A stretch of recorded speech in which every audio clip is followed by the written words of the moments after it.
Balai Bahasa Provinsi Bali berdiri tahun 1947 dengan nama Tal Amtenar for Bali. Berkedudukan di kota Singaraja di bawah kepemimpinan Dr. Dolf Goris. Kantor tersebut bertugas melakukan penelitian terhadap barang-barang kuno dan batu-batu bertulis yang ada di Bali.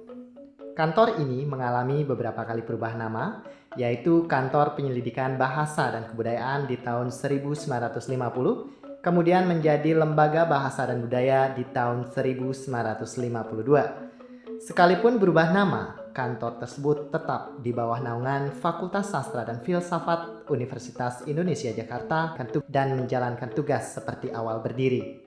1960 kembali mengalami perubahan nama menjadi Direktorat Bahasa dan Kesusastraan Singaraja yang berada di Pendidikan, Pengajaran dan Kebudayaan.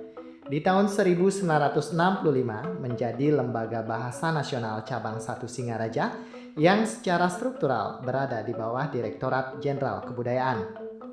Di tahun 1975 menjadi Balai Penelitian Bahasa dan akhirnya pada tahun 1999 menjadi Balai Bahasa dan Pasar yang bertanggung jawab pada Pusat Pembinaan dan Pengembangan Bahasa Departemen Pendidikan dan Kebudayaan Jakarta saat itu.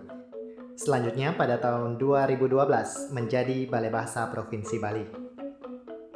Balai Bahasa Provinsi Bali adalah unit pelaksana teknis yang menjalankan tugas pembinaan dan pemasyarakatan, pengembangan dan perlindungan, termasuk pengkajian dan pelestarian bahasa dan sastra Indonesia serta daerah.